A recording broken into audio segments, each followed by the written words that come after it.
প্রিয় বন্ধুরা, আসসালামু আলাইকুম। আজকে আমি আপনাদের শোনাবো সহিহ বুখারীর 447 নম্বর হাদিস।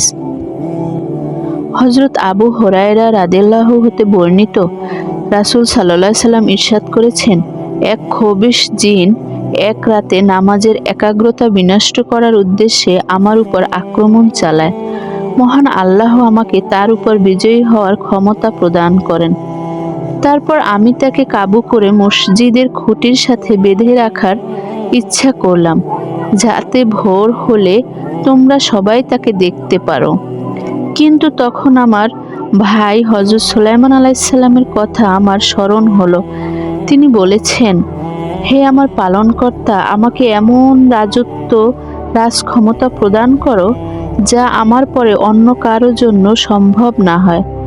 রাবি রাহ বলেন, তাই তাকে পর্যুদস্ত করে ছেড়ে দেওয়া হলো।